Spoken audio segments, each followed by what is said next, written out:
cuando hay una mesa de emergencia presidida por López Obrador con todos sus dirigentes buscando hacer control de daños por los videoescándalos, que terminó con René Bejarano en la cárcel, quien usted me comenta que lo contrató usted.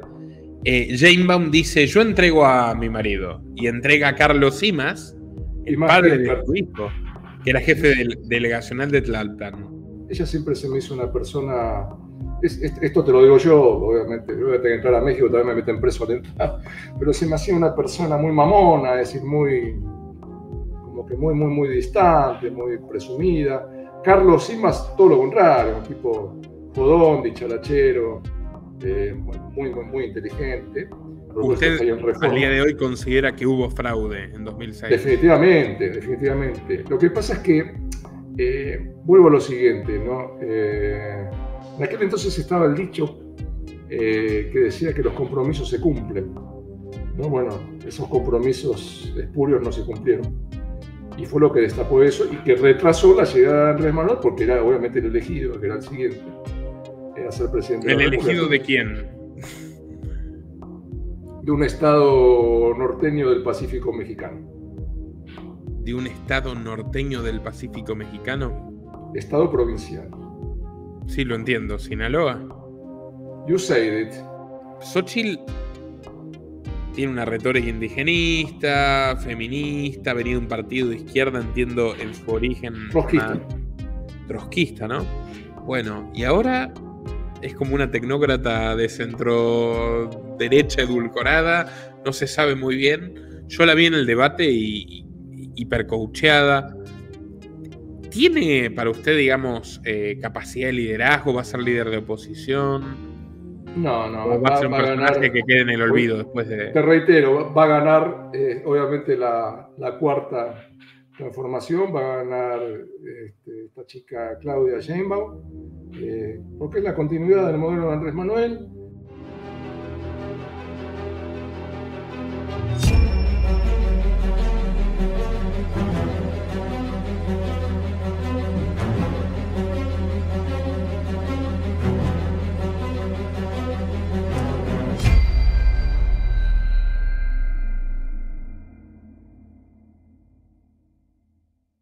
Bienvenidos a un nuevo programa aquí con Gastón Alberdi, un invitado todoterreno con el que se puede hablar de muchas cosas.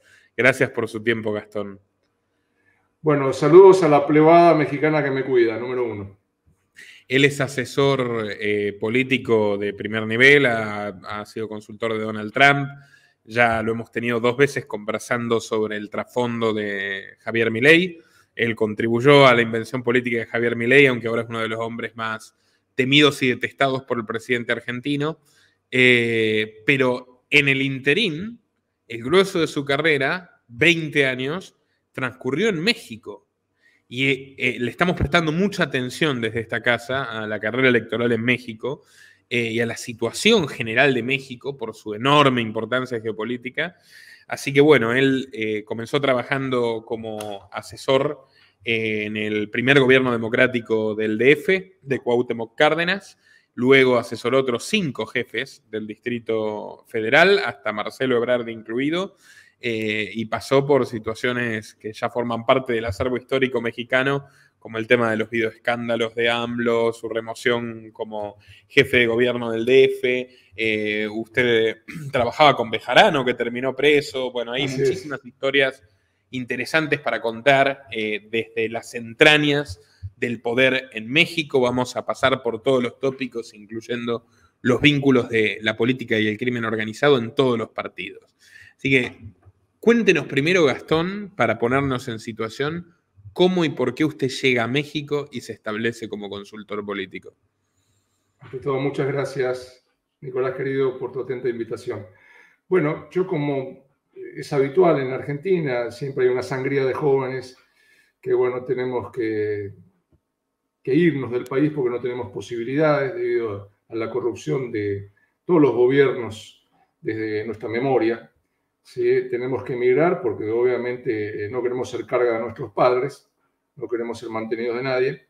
Y en diciembre de 90, cuando estaba su apogeo, la hiperinflación del gobierno democrático de Raúl Alfonsín, ¿sí? Decido irme a México, el 16 de diciembre del 90, llegué al aeropuerto Benito Juárez y empecé, obviamente, a generar mi documentación, de cambiarla de turista argentino como inmigrante no inmigrado, lograr mi FM3, mi ficha migratoria, y ya con papeles, obviamente, poder generar opciones laborales. Empecé trabajando, obviamente, como hace cada connacional, le pide la anuencia a otros connacionales para que lo contraten, y así fue lo mío, como gerente y administrador de distintos restaurantes argentinos, muy famosos como La Fonda Argentina, como el Ricor Argentino. Estuve, obviamente, trabajando en los Estados Unidos, también aperturando distintas sucursales en Cancún, etc. Hasta que conocí un cliente cubano que me dijo: chico, ¿qué haces tú? Estoy trabajando en una iniciativa privada, con tu capacidad puedes asesorar gente de poder. Yo trabajo en la delegación Iztapalapa, en aquel entonces las alcaldías se llamaban delegaciones. Me dijo: te invito a colaborar conmigo, vente a trabajar en la jefatura de unidad departamental de concursos, contratos y estimaciones, que tiene que ver con las obras que se adjudicaban por concurso, a distintas empresas constructoras en la delegación Iztapalapa. Y obviamente ahí trabajé un tiempo, me ayorné con la cultura mexicana, gracias a este gran amigo Jesús Romero Perdomo, cubano él, nacionalizado mexicano. Y posteriormente, bueno, me fui a otra delegación política, Coyoacán, trabajé colaborando en la subdelegación de lo que es servicios urbanos. Posteriormente fui secretario particular del director general de servicios urbanos del gobierno del Distrito Federal. Organicé toda la visita papal, es decir, que estuviera impecable la ciudad, que no hubiera grafitis, que no hubiera basura. Me acuerdo que viajaba en moto, me despeinaba todo al sacarme y al ponerme el casco, pero llegaba al Estadio Azteca y estaba todo impecable, inclusive la sede papal. Bueno, después obviamente soy invitado a trabajar en el Fibidesu. El ex Fibidesu era el Fideicomiso de Desarrollo Social y Urbano del gobierno del Distrito Federal, que posteriormente fue absorbido por la SEDUBI, la Secretaría de Desarrollo Urbano y Vivienda. Me desarrollé como secretario particular de la titular, monitoreando todo el otorgamiento de vivienda,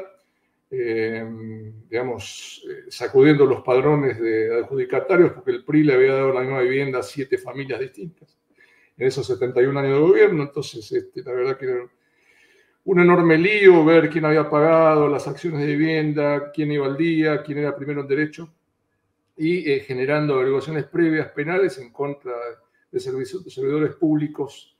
Me acuerdo como un tal Astudillo, ¿sí? Que era quien recibía la mochada, como dicen en México, es decir, la coima, como dicen acá en Argentina, de corrupción, y bueno, tratando de encarcelar a todo el mundo, pero bueno, como tenían en la bolsa la Contraloría Interna y a la distinta gente dentro de la Procuraduría General de Justicia del Distrito Federal, nunca pasaba nada, ¿no? Es una corrupción enorme, histórica, milenaria, y es muy difícil, hasta cuesta la vida poder terciarla, ¿no? Bueno, posteriormente de ahí fui invitado a ser redactor de distintas leyes de la primera legislatura, es decir, la primera asamblea legislativa del Distrito Federal, que se encontraba el actual jefe de gobierno de la Ciudad de México, Martí Batres Guadarrama. Yo fui contratado, que en paz descanse, por la legisladora por el distrito 18 local de Iztacalco, la delegación Iztacalco, Elba Marta García Rocha, una gran mujer que en paz descanse. Colaboré con la ley de justicia cívica, de matrimonio igualitario, la interrupción voluntaria del embarazo,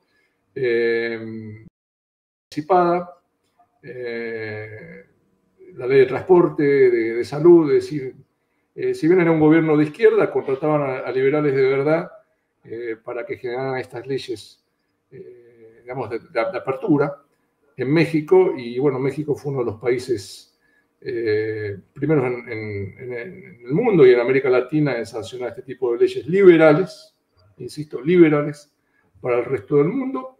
Bueno, esto le abrió los ojos obviamente a un personaje un poco cuestionado, sin embargo muy respetado por mi persona, porque ya pagó su pena de prisión, el profesor René Juvenal Bejarano Martínez, quien fue mi jefe directo, director general de gobierno, que me dio la oportunidad de estar en la Dirección de Asuntos Políticos.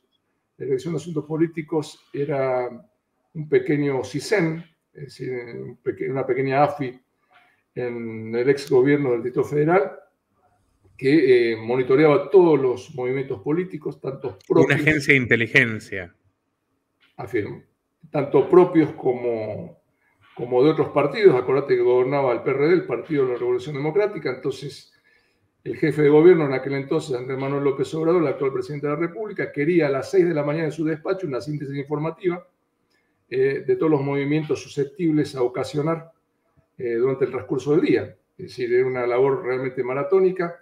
¿De allí usted aprendió digamos, a recabar información del entorno o ya era un hábito previo? No. De por sí tengo formación en la especialidad militar, en ese sentido, con grandes amigos a nivel internacional en todas las agencias de la especialidad, pero obviamente me agencias de inteligencia. Afirmo. Me hacía falta, digamos, deslumbrar un poco más en mi aspecto como analista senior de la especialidad y bueno, creo que lo logré. Teníamos monitores delegacionales por decir, ahora de las alcaldías, de las 16 delegaciones o alcaldías de la Ciudad de México. Teníamos de 2 a 5, depende de la extensión territorial. Entonces, en aquel entonces los celulares no tenían cámaras, tenían que ser obviamente muy discretos para que no los sorprendieran y no los ajusticiaran, sobre todo en delegaciones tan tradicionales como la delegación Tlalpan o Coajimalpa o Iztapalapa, delegaciones donde viven comunidades obviamente de campesinos o rurales que tienen sus tradiciones muy bien fundamentadas y que a veces por la ausencia de autoridad hacen justicia a mano propia o linchan a personajes que no son conocidos de la comunidad, ¿no? A veces hay casos de que han atado un árbol y han justiciado a gente que obviamente entraba al pueblo por error y a preguntar cómo hacía para salir, ¿no? Bueno, en síntesis, una labor realmente maratónica.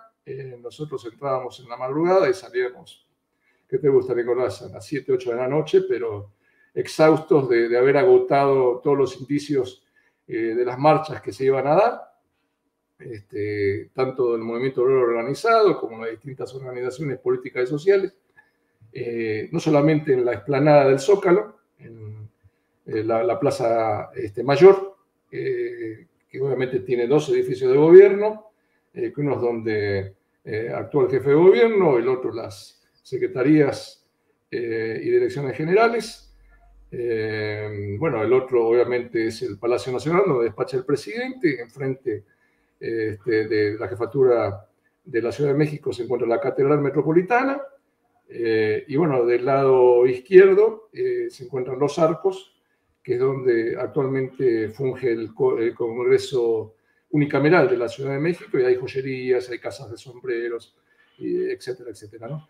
Pero sí, insisto, Andrés Manuel tenía toda la información fresca y obviamente estaba en más de un paso adelantado y tenía también una dirección de concertación política, digámosle, que eran los que hablaban a priori con los líderes de estos movimientos sociales y obviamente otorgaban planes sociales, que son los programas sociales que se dan acá en la Argentina, ¿no? Es decir, Andrés Manuel generó toda esta política. Uno lo mira a López Obrador en sus mañaneras, se toma su tiempo descomunalmente para desarrollar 4 horitas para unas cuantas palabras y hasta podría parecerle un hombre lento, pero no lo es, nada más lejos de la realidad. Cuéntenos un poco, denos algunas pinceladas de lo que fue el videoescándalo del 2004. Hay una postal que me llama mucho la atención. Hoy Claudia Sheinbaum, que terminó heredando el DF, va como candidata y favorita en las elecciones, probablemente es la futura presidenta de México. Y ahí, desde mi punto de vista, en una revelación muy explícita de lo desalmados que pueden ser los políticos, cuando hay una mesa de emergencia presidida por López Obrador con todos sus dirigentes buscando hacer control de daños por los videoescándalos, que terminó con René Bejarano en la cárcel, quien usted me comenta que lo contrató usted. Sheinbaum dice, yo entrego a mi marido, y entrega a Carlos Simas, el padre de su hijo, que era jefe delegacional de Tlalpan. ¿Nos puede contar un poco de esta historia? Si esto es así, cómo se desarrolló, quiénes fueron los involucrados. Porque a mí me da la impresión de que López Obrador es un superviviente que a todos los mayores escándalos, incluyendo el asesinato de su propio hermano cuando eran jóvenes, en circunstancias más que sospechosas, el tipo salta, sale adelante, es impresionante la habilidad que tiene, la resiliencia, ¿no?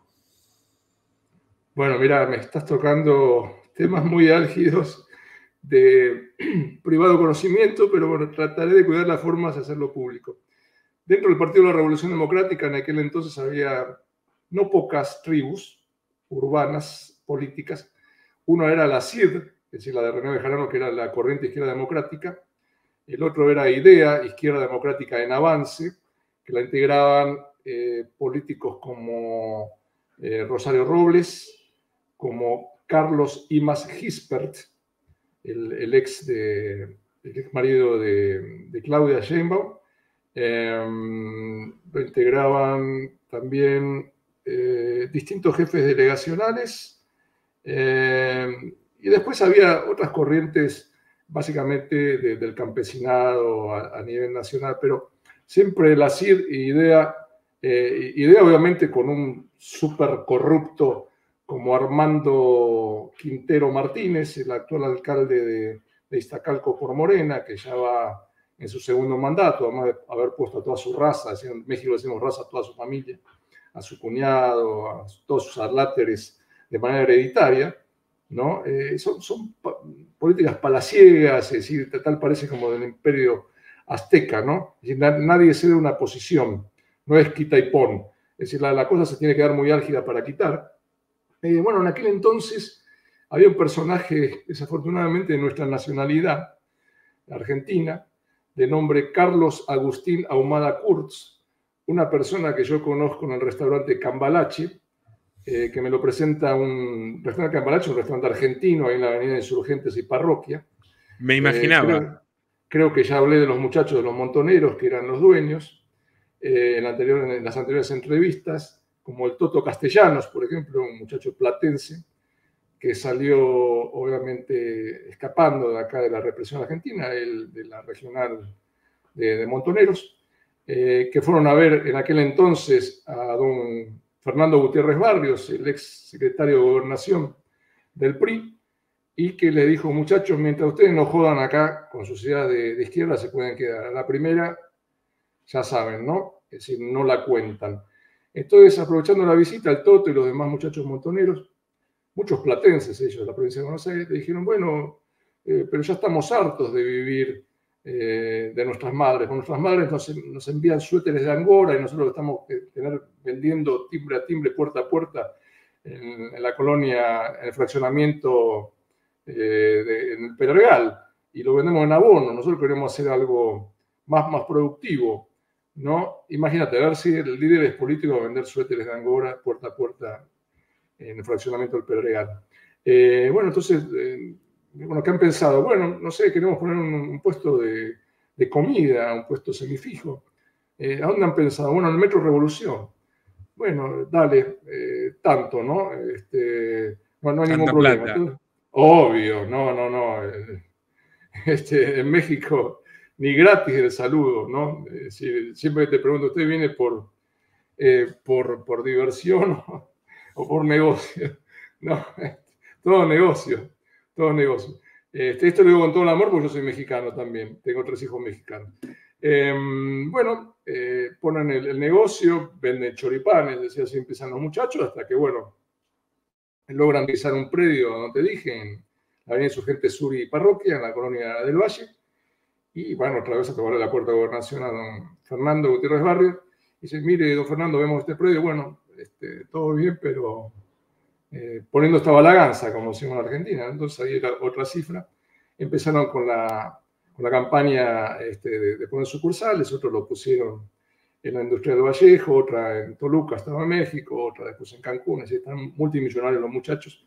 Y bueno, retomando el tema con Carlos Agustín Ahumada Kurz, al Cambalache van personajes, como te dije en mi primera entrevista, muy renombrados como, no sé, Luis Miguel, iba Frank Sinatra, iba Tom Jones, iba Julio Iglesias, es decir, gente muy, muy importante, y ahí en la principal sucursal que te dije de Insurgentes, tenían un primer piso donde siempre eran reservados y donde el Toto Castellano nos invitaba obviamente a pistear, como se dice en México, o a escabiar, como se dice en Argentina, ¿no?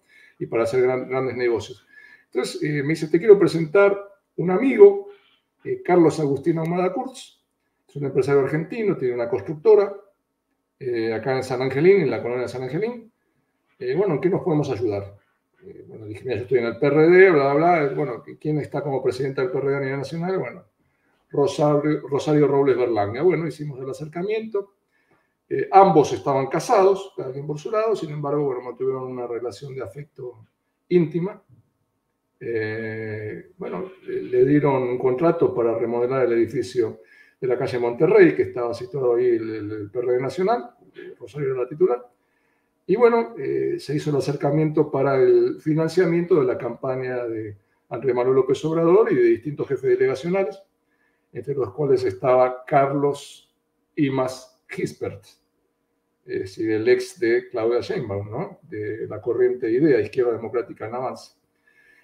Bueno, estábamos amistad obviamente con Carlos, con ambos Carlos, y ya después ellos hicieron su cauce, ¿no? De acuerdo político y, bueno, de financiamiento. Lo hicieron en la empresa de Carlos Agustín Ahumada Kurz, denominada Quartz, constructora Quartz. Creo que estaba en la Avenida Revolución, allá en San Angelín. Y bueno, Carlos Agustín Ahumada Kurz ya se las olía un poco mal de como que se iban a hacer güeyes, como se iban en México, así se iban a hacer pendejos o se iban a hacer tontos en no regresarle su dinero a cambio de obra pública, ya siendo gobierno del Distrito Federal. Y bueno, los empezó a filmar, es decir, tenía cámaras en cada ángulo de su oficina. Y bueno, Andrés Manuel nunca fue ahí sin ningún tonto, mandaba obviamente a sus amigos políticos, y bueno, fueron filmados esos videoescándalos poniendo dólares, fajos de dólares, adentro de bolsas de mandado del supermercado, como del supermercado o Herrera o Gigante de México, porque ya el maletín ya no entraba de tanta lana, de tanta feria que era, de tanto dinero. Entonces, bueno, obviamente como no regresaron el favor que habían convenido en la obra pública, Carlos Agustín Ahumada Kurz hizo distintos llamamientos, no lo pelaron, no le hicieron caso, y bueno, se acercó un personaje muy, muy conocido de la farándula mexicana, un expresidente, chaparrito, el pelón, de bigote. Salinas de Gortari. Así es, del estado de la ciudad de Monterrey y del estado de Nuevo León, y le dijo, bueno, yo te ofrezco tanta feria, tanta lana por esos videos, cabrón. ¿Le entra sí o no? Pues sí, ahora le va. Bueno, y se los vendió obviamente al titular de Televisa, a este junior que heredó la empresa, y a la mañana siguiente apareció en el programa del payaso Broso, el payaso tenebroso, Broso. ¿Sí? Y estaba invitado mi jefe, René Bejarano Martínez, y obviamente abría los ojos así porque la evidencia es la realidad, ¿no? Y obviamente de ahí fue la Procuraduría General de Justicia del Distrito Federal con la PGR, es decir, con la ex Procuraduría General de la República, la actual Fiscalía General de la República. Lo esposaron y se lo llevaron a René. René estuvo 2 años y medio preso. Salinas se entregó obviamente a Carlos Agustín Ahumada Kurz también, porque primero se había ido a refugiar con Fidel Castro. La Interpol le emite ficha roja, lo cazan en Cuba, es decir, lo usaron, como a todos. Lo llevan a México y estuvieron de vecinos, tanto René como Carlos, 2 años y medio. Carlos se cosió la boca, es decir, cosas inéditas que son más farandulescas. Se cosió la boca, sí, pero bueno, Andrés Manuel fue el exmarido de Sheinbaum. No, Carlos Agustín Ahumada Kurz, ese okay, Carlos. Sí, no, el marido de Sheinbaum se sumó, digamos, a la candidatura ya del gobierno legítimo de Andrés Manuel López Obrador, porque cuando pasó todo esto, todos nos enrolamos atrás de Andrés Manuel para que fuera el próximo presidente de la República en contra de Calderón. Bueno, estuvo ahí Carlos Imagisper conmigo, cortamos la avenida Paseo de la Reforma, no sé si vos te habrás acordado que se cortó desde Insurgentes hasta las lomas de Chapultepec, hasta por allá, donde está toda la zona de los consulados, y poníamos carpas, ahí estuvimos como 3 meses hasta que Calderón dijo que nos iba a echar el ejército, que a propósito ¿Usted falló en Reforma. al día de hoy considera que hubo fraude en 2006? Definitivamente, definitivamente. Lo que pasa es que, vuelvo a lo siguiente, ¿no? En aquel entonces estaba el dicho que decía que los compromisos se cumplen, ¿no? Bueno, esos compromisos espurios no se cumplieron. Y fue lo que destapó eso y que retrasó la llegada de Andrés Manuel, porque era obviamente el elegido, que era el siguiente, a ser presidente de la República. ¿El elegido de quién? De un estado norteño del Pacífico mexicano. ¿De un estado norteño del Pacífico mexicano? Estado provincial. Sí, lo entiendo. ¿Sinaloa? You said it. Tú lo dijiste. Cuéntenos, por favor, Gastón, un poco de esa trama. ¿Cómo México se convirtió en el infierno en la tierra que es hoy, un país tan hermoso y maravilloso y tan importante como México? ¿Cómo México es hoy un país que tiene hace más de 15 años 100.000, 120.000, 150.000 muertos por año? O sea, estamos hablando de una cifra descomunal, aberrante. Y al mismo tiempo tan lamentablemente prostituido, gobierno tras gobierno, no importa si es del PAN, si es Peña Nieto, si es López Obrador, a los abusones que los tratan como el patio de atrás de Washington, sean demócratas o republicanos. Cuéntenos un poco de esto, porque usted llegó a fines de los 80. No era así México, no era tan grave la situación de la violencia. ¿Cómo evolucionó esto? ¿Cómo llegó a este nivel? Bueno, primero el narcotráfico es un gran negocio. Insisto, como liberal, yo estoy por la apertura del consumo, de la distribución. Y la venta, que es volver a la normalidad. Y la venta, ¿Cómo se manejó el tema de drogas durante 5 milenios? Hasta la ocurrencia de la prohibición, que es cuando surge la mafia y el negocio. Así es, así es. Como referencia a 1930, ¿no? En los Estados Unidos, con el alcohol. En aquel entonces, cuando yo llegué, estaba todo controlado, estaba todo arreglado, había una confederación de mini cárteles, se encontraba el cartel de Juárez, con el Señor de los Cielos, se encontraba Sinaloa con el Chapo don Joaquín Guzmán Loera, con el Mayo Ismael Zambada, con el JT, Javier Torres, con Manuel Torres. Después te voy a comentar por qué la gente los quiere tanto, por qué los ama a determinados personajes. En Guadalajara, obviamente estaba Miguel Ángel, en el cartel de Tijuana, estaban los Arellano Félix, estaba la familia michoacana, también estaban distintos personajes, digamos, estos son los más grandes que yo te nombré, que coaligaban la distribución, depende de su jurisdicción, ¿no? Era por acuerdo. Por ejemplo, no sé, obviamente estaba el cartel del Golfo, estaban los Zetas, pero el cartel del Golfo y los Zetas eran contrarios a esta confederación de carteles. Pero bueno, en México, mientras tú le entres, es decir, de Santa Paz, ¿no? Es decir, la bronca sería entre carteles y no con el gobierno. Es decir, depende del general que pongas en la región militar, es el que mantiene el equilibrio para que no, y depende del mejor postor, ¿no? Para que no transfieran esas fronteras y sea la Santa Paz. El tema acá fue, obviamente, un conflicto mucho más grande. Fue la introducción de la DEA con ese plan Mérida, ¿sí? Y del recurso que ponían los Estados Unidos para combatir el narcotráfico. y de las presiones que ponían los Estados Unidos para adueñarse, obviamente, de este tema, ¿no? Eso fue lo que detonó distintas capturas, por ejemplo, de Miguel Ángel de Guadalajara, de la gente de la familia michoacana, distintos ajustes de cuentas, el tema de Casablanca, etcétera, etcétera, que es importantísimo que hagas un programa sobre Casablanca, porque no fue nada más lavado de dinero o a cambio de drogas, sino también estuvo obviamente el tema del narcofinanciamiento, el tema acá de un expresidente con cabeza grande, bajito, una financiera de Ducler, etcétera, etcétera, Palito Ortega. Entonces, como todo tiene que ver con todo... ¿Palito Ortega? Claro, obviamente. Palito Ortega era el indicado y quien lo bajó el cabezón para, obviamente, ocupar esa nominación, ¿no? Dualde. Bueno, así es. Bueno, eso por parte, obviamente, del cartel de Juárez, ¿no?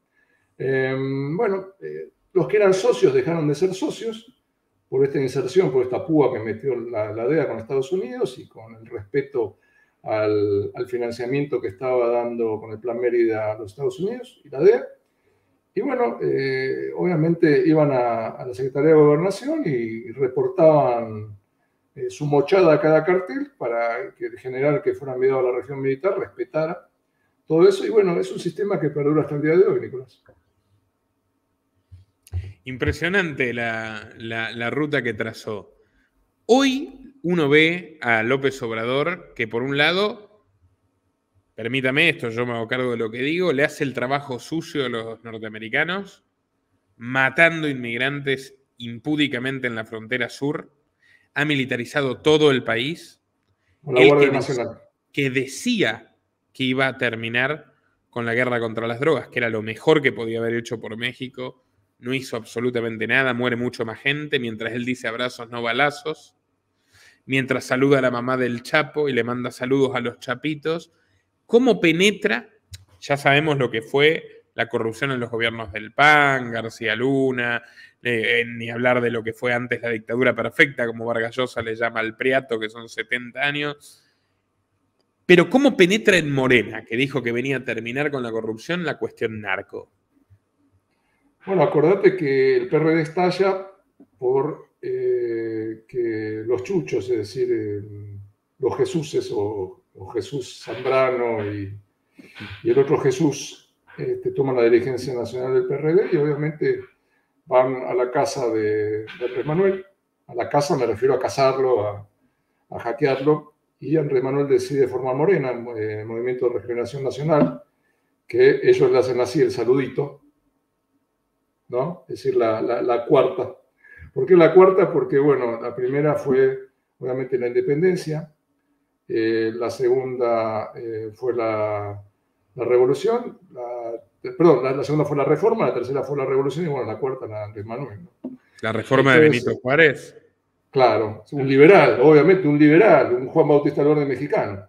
Entonces, son negocios. La gente, si bien tiene mucha libertad,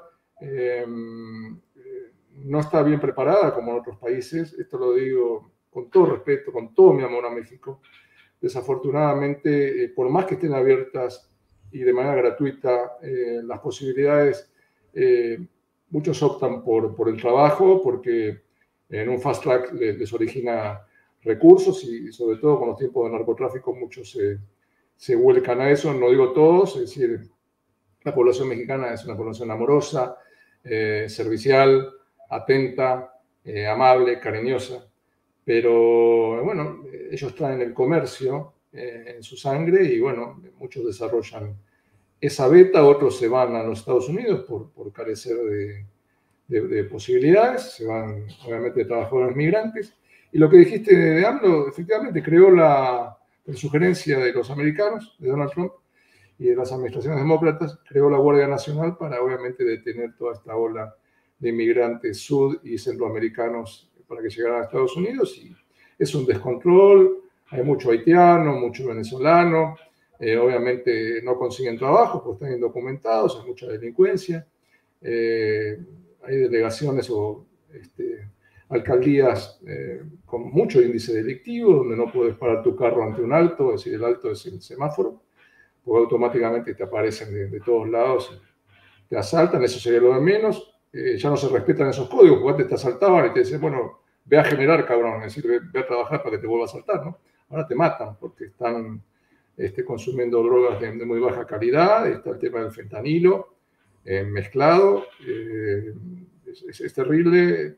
Pero bueno, volviendo al tema de, por ejemplo, del JT, es decir, o del MT, de Manuel Torres, eran personajes del cartel de Sinaloa que eran muy queridos por su pueblo porque ellos lo que hacían era limpiar de delincuencia en sus haciendas, como vos entenderás, o sus ranchos colaterales, donde nadie robaba, nadie secuestraba todo, y bueno, eran tipos que eran mano a mano, con cuchillo, es decir, no mandaban a sus muchachos, ¿no? Es decir, encaraban y era gente que se relacionaba con Ismael de Mayo Zambada, es decir, los narcocorridos o la banda sinaloense o de Sonora abunda en estos detalles. Es una historia, obviamente, que refleja la carencia de la gente más humilde y que ha sido utilizada por distintos gobiernos, inclusive por las fuerzas de seguridad, para que ellos mismos planten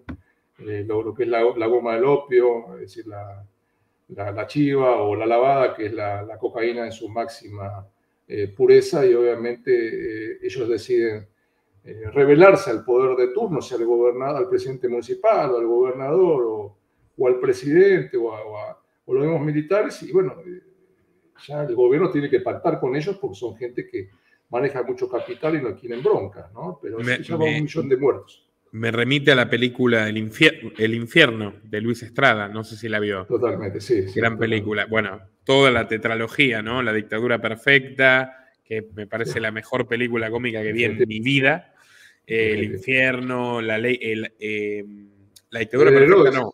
La Ley de Herodes es la mejor película cómica que vi en mi vida. Después está El Infierno, Un Mundo Maravilloso, La dictadura perfecta y Que viva México. Son 5. Que viva México. Qué gran trabajo realmente artístico que han hecho para retratar lo que es, ¿no? Ese mundillo político único, con tanto realismo mágico, ¿no? Y es una pena porque el mexicano es muy nacionalista, ama a su país, daría la vida por su país, pero tiene que pagar estos precios por estos lacras, por estos lacayos de poderes internacionales. Y bueno, como ejemplo, como mal ejemplo, ven que de repente los narcos van escalando, tienen todo hasta que no tienen nada, porque el gobierno siempre se queda con todo, ¿no? Le quiero hacer una pregunta, usted que estuvo de los dos lados del mostrador realmente, porque 20 años en México, pero también asesoró a Donald Trump. El otro día me pasó el contacto de Trump y de Rudolph Giuliani, así que me parece una voz más que autorizada para pronunciarse al respecto. Tuve hace poco a varios especialistas de distintas tendencias diciéndome, un periodista de investigación, una catedrática mexicana en la Universidad George Mason, que se imaginan a un AMLO preso, a un AMLO traicionado por los norteamericanos, y una intervención militar, en línea con la retórica que se está escuchando de algunos senadores republicanos, de Estados Unidos en México en el próximo sexenio que comenzaría este año. ¿Usted lo ve como un pronóstico muy catastrofista o se imagina un arrebato de estas características, supongamos ante una eventual victoria de Donald Trump, con tanta presión por la cuestión del fentanilo sobre México? Yo creo que se van a mantener las cosas como están. Creo que Donald va a levantar, va a concluir el muro que empezó a edificar. Creo que las políticas van a ser más restrictivas, sobre todo con el tema del visado. Y bueno, y México no deja de ser desafortunadamente el patio trasero de la Unión, de los Estados Unidos, y van a querer mantener obviamente cierto equilibrio, no con intromisión de tropas, pero bueno, ya sabemos que ya está obviamente el Departamento de Estado de hace, digamos, casi 100 años en México, monitoreando todo, de todos sabemos que hay agentes americanos, inclusive salen hasta con las gorras de la American Embassy, Mexico City. ¿sí? Los distintos operativos, ¿sí? Son los formadores de las fuerzas de defensa y de seguridad mexicana. Insisto, no creo que haya... no es conveniente, acordate que hay 20 millones de mexicanos viviendo entre Los Ángeles, Houston, no sé, Chicago, y no quisieran ellos represalias, ¿no? En los estados de la Unión. Ok, me parece muy interesante. Y antes de terminar, usted conoció a Sheinbaum en persona, me imagino. Sí, y a Xochitl también. Bueno, Sheinbaum, te digo, integraba con Carlos Simas Gispert, Izquierda Democrática en Avance. Siempre iban de la mano con Armando Quintero Martínez, este personaje nefasto que lidera la alcaldía de Iztacalco. Nos reuníamos también con una ex amiga que te dije en paz descanse, Elba Marta García Rocha, de la CID, de la Corriente Izquierda Democrática de Arne Bejarano, con otros jefes delegacionales. Y bueno, siempre estábamos reunidos para hacer las campañas. Nos reuníamos ahí en la calle Puebla, en la colonia Roma, en el edificio del PRD. Ella siempre se me hizo una persona... esto te lo digo yo, obviamente. Yo voy a tener que entrar a México, también me meten preso al entrar. Pero se me hacía una persona muy mamona, es decir, como que muy distante, muy presumida. Carlos Simas, todo lo contrario, un tipo jodón, dicharachero, muy inteligente. Y bueno, lo que me dolió sí es que luego los videoescándalos ya lo entregara. Obviamente esto como una cuestión de supervivencia por su carrera política. Y bueno, eso lo vio bien, ese chivo expiatorio lo vio bien AMLO, y que es el patrón de ella. Y bueno, ella intervino en un proceso de selección interna, obviamente amañado, autoritario por parte de AMLO, donde iba ella en contra de Martí Batres Guadarrama, el actual jefe de gobierno de la Ciudad de México, y otro ex jefe mío, Marcelo Ebrard Casaubon, obviamente como en el peronismo acá, ¿no? Es decir, se cagan a piñas, se cagan a trompadas y luego se entrelazan, se forman y todos quedan, ¿no? Es decir, todos se arreglan. Pero sí, ella es una persona que es sionista, que es de padres sefaradíes, fue investigadora en la UNAM, ahí conoció en el CEU, en el Centro de Estudiantes Universitarios, una agrupación de izquierda, lo conoció Armando Quintero Martínez, obviamente a su ex marido Carlos Simas Gispert. Tuvo un desmadre muy grande, es decir, un quilombo la puta madre con el colegio Repsamen, donde ese colegio había edificado un piso superior, donde había una vivienda que colapsó y que mató alrededor, creo que más de 20 personas. Mi memoria no es muy buena, pero bueno, ella le echaba la bola al jefe de gobierno, que no es ninguno de los que yo te nombré, sino que fue el que puso luego Marcelo Ebrard Casaubon, Miguel Ángel Mancera. Y bueno, el gobierno central del gobierno de la Ciudad de México dijo que fue ella, entonces bueno, quedó en la nada, y esos muertos desafortunadamente no pueden descansar en paz. Bueno, ella fue la que echó a la jefa del sistema de transporte colectivo que había puesto Marcelo Ebrard Casaubon con el colapso de la línea 12 del metro, que obviamente esa obra la hizo otro gran amigo del Yunque, que vos hiciste otros programas, Carlos Slim. Entonces, bueno, todo queda en familia. Intimísimo de Ebrard. Obviamente, ¿no? Por eso nunca pasó nada, luego del exilio de Ebrard de esos años para no ir preso, porque como tiene doble nacionalidad, mexicana y francesa, obviamente nunca pasó nada, ¿no? Todo se desvanece, todo se arregla. Hay un episodio que es que cuando Slim le da un infarto en Texas, que no lo puede visitar ni la familia, muy celoso de su privacidad, que no quería que sus rivales empresariales siquiera se enteren, él se registra como Carlos Delgado. Así y una de las únicas personas que lo va a visitar con ramo de flores incluidas es Ebrard, por la confianza que había con él.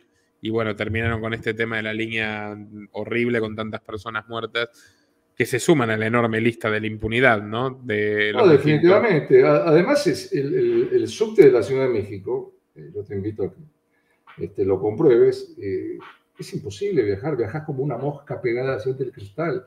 Es lo más incómodo que hay, está obviamente colapsado. Hay mucha población, Es mucho más grande que trabajadores. Buenos Aires, el DF Sí, con área metropolitana. cuatro veces más, es decir, hay 20 millones de habitantes. Ellos habilitaron una medida que me gusta mucho a mí, una medida genérica, ya viene esto de hace tiempo, desde los 80, que es la división de los vagones, los primeros vagones, creo que son los primeros 3, 4 vagones para mujeres, y la policía bancaria e industrial pone como retenes donde separa hombres de mujeres, y obviamente las mujeres con las criaturas, para que no esté el tema del acoso sexual, el abuso, etcétera, etcétera. Pero bueno, considero que es una política acertada y que han hecho hechos en el transporte público. Desafortunadamente, en los microbuses y los camiones, que son los colectivos que dicen acá en Buenos Aires, es un mobiliario muy, muy antiguo y poco cómodo, ¿no? ¿Y qué me dice de Xóchitl? Bueno, Xochitl, bueno, es convocada por la gente, obviamente, del expresidente Fox, ¿sí? Fox Quesada, por unos headhunters que habían ido a Davos, creo, si mal no recuerdo, porque ella había presentado unos trabajos sobre lo que había estudiado sobre su licenciatura en informática y el tema de la remodernización administrativa y toda esa cuestión. Bueno, él la contrata, pero la asigna a un área competente con respecto a lo que diríamos acá en Argentina los pueblos originarios, ¿no? A la identidad indígena o algo así. Era una persona muy mal hablada, con una hermana que participó en distintos secuestros, a la cual Xochitl le salvó el cuero en varias oportunidades.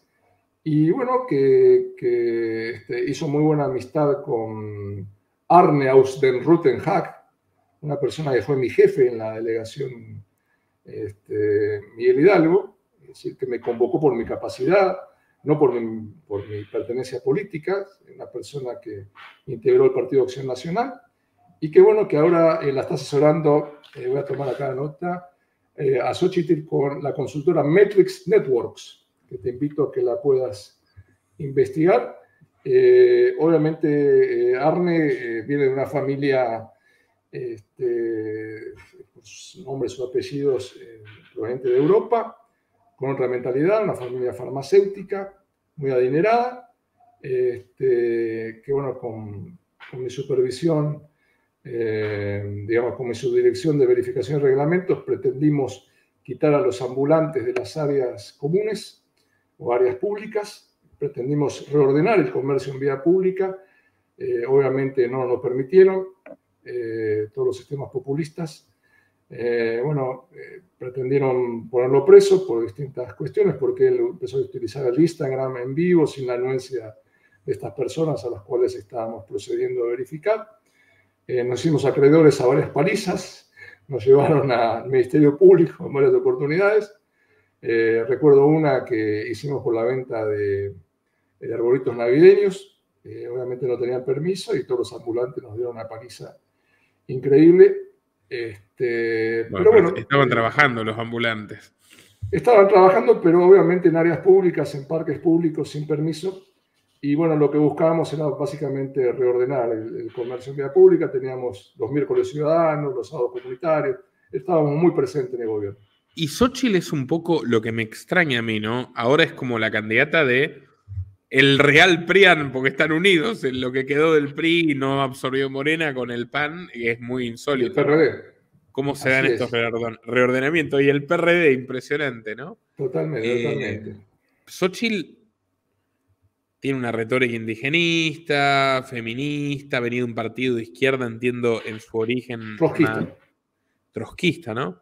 Bueno, y ahora es como una tecnócrata de centro derecha edulcorada, no se sabe muy bien. Yo la vi en el debate y hipercoacheada. ¿Tiene para usted, digamos, capacidad de liderazgo? ¿Va a ser líder de oposición? No. ¿O va a ser un personaje que quede en el olvido después de...? Te reitero, va a ganar, obviamente, la cuarta transformación, va a ganar esta chica Claudia Sheinbaum, porque es la continuidad del modelo de Andrés Manuel. El PAN, el PRD, no tiene presencia territorial, no tiene alcaldías, no tiene estructura de gobierno con el cual sufragar tantos fiscales. Acordate que, por ejemplo, en Sinaloa tiene el partido sinaloense, Xochitl. Es decir, ¿cómo explicarte? Es decir, todos trabajan para lo mismo, está todo acordado, es decir, no tiene posibilidades, definitivamente no tiene posibilidades. Es el status quo, ¿no? Es decir, no es como el salinato con Cárdenas, ¿no? Son momentos distintos. Le agradezco mucho, Gastón. No sé si quiere añadir algo más para nuestra audiencia mexicana o quien nos esté mirando. Sí, que el mundo es un pañuelo y que todo tiene que ver con todo. Así que, muchachos, no se asombren, sigan viendo los videos de Nicolás Moraz, que dicen absolutamente toda la verdad. Y es un hombre que tiene los pelos de la burra en la mano. Gracias, Gastón. Compartan en todas sus redes y grupos. Apóyennos en patreon.com/Nicolás Moraz. A partir de $5 mensuales, contenido exclusivo para mecenas y muchas otras recompensas. Hasta la próxima. Y se le ha puesto precio a su cabeza por haber cometido esa... Ya lo cortaron. Te están cortando, Nicolás.